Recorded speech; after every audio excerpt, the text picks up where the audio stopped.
What if I told you that long before the world knew about feminist movements or anti-colonial revolution, there was a teenage queen from West Africa who led an army against French and almost won? I'm Joana. This is Africa's Untold Stories about a teenage queen that is going to shock you. Her name was NDATE YALLA.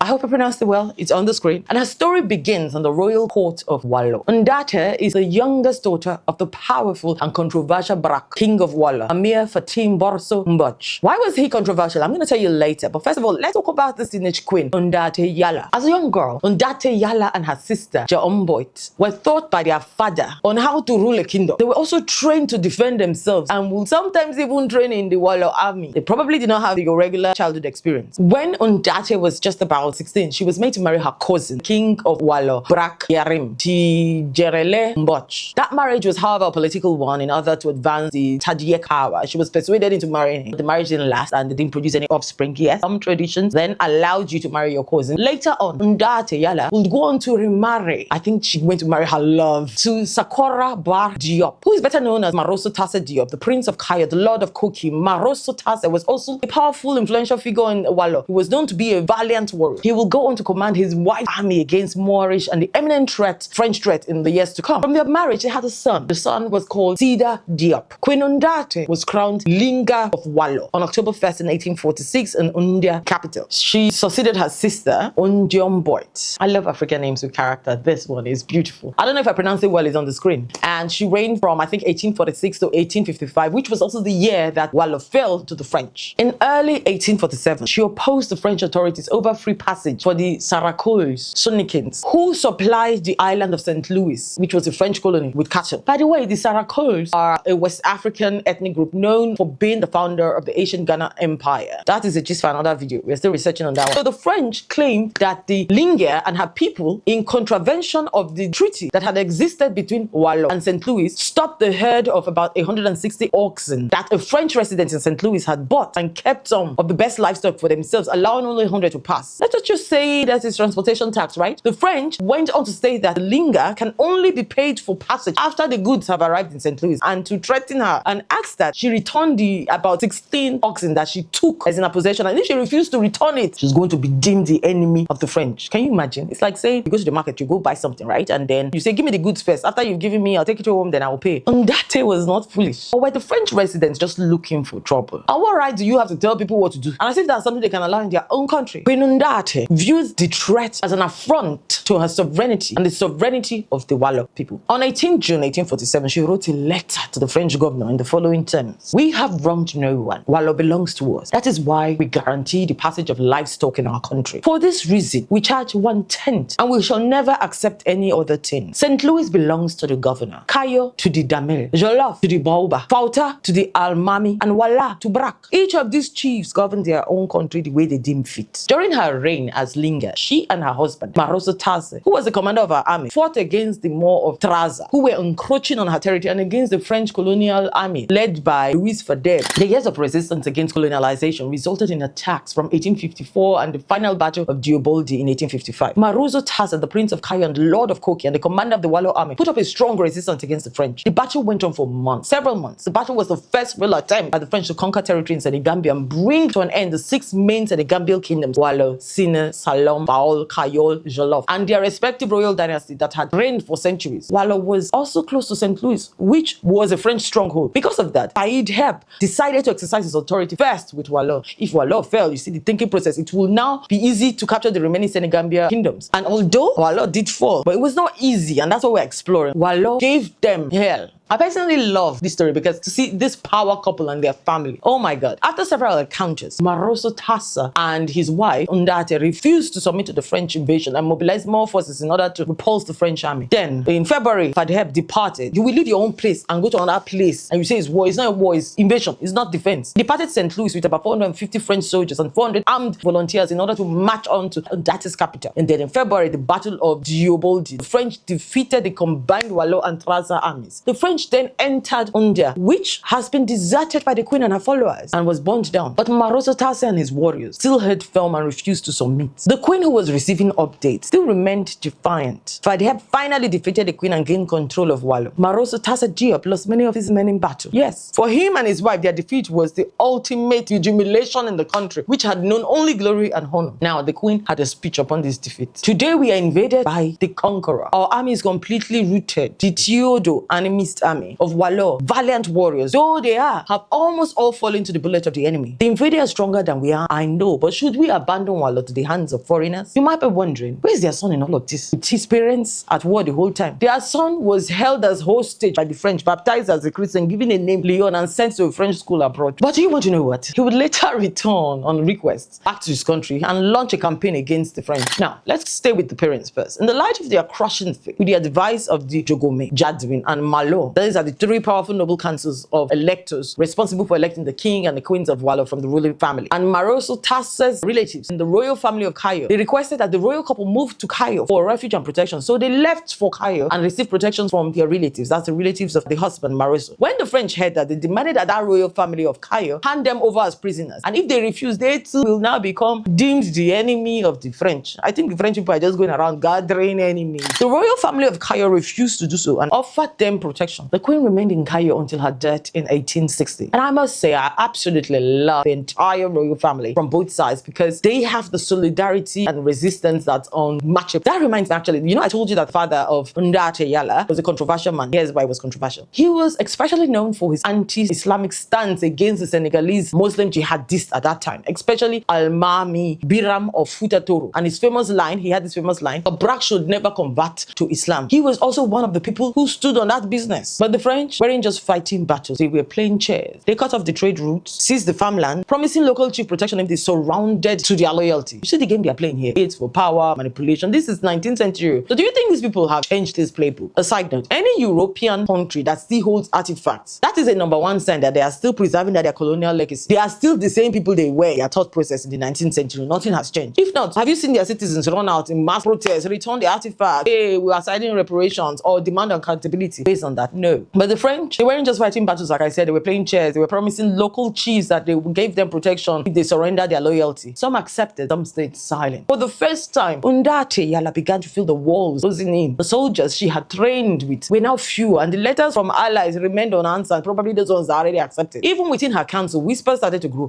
Maybe this resistance is too strong. Maybe we should just give in. Still, she refused to bow. Even as the guns drew closer, she ruled like it was her last day on the throne. The queen has lost almost everything. Her kingdom has fallen. Her husband's army was in ruin, and the smoke from Unda's ashes still lingered in the air like a wound that refused to heal. The defeat of Wallo was more than a military loss. It was a collapse of a world that she had fought to preserve. Maroso Tase, her warrior husband, had watched his men fall one after the other until the land itself seemed to mourn with them. For him and for NDATE YALLA, the fall of Wallo was not just a defeat, it was a humiliation in a country that had only known glory and honor. Her son, Sida, taken from her by the French, held hostage by the French, baptized as Leon, and sent away to a foreign school to be remade in the image of her enemies. She had fought for sovereignty, only to watch her bloodline used as a symbol of submission. Despite her defeat and the total humiliation of her monarch, the Chedos of Wallo, devout followers of traditional African religion, were determined not to relinquish their country to the French so easily. Knowing that their national army and commander had been completely routed, the Chedos, animist warriors, they decided to destroy the infrastructure and the economic base that the French, as well as their own local people, depended on. They did everything they could to bring the French down and didn't mind if they were going under with it. I told you these people, when they say something, they mean it too. Today, NDATE YALLA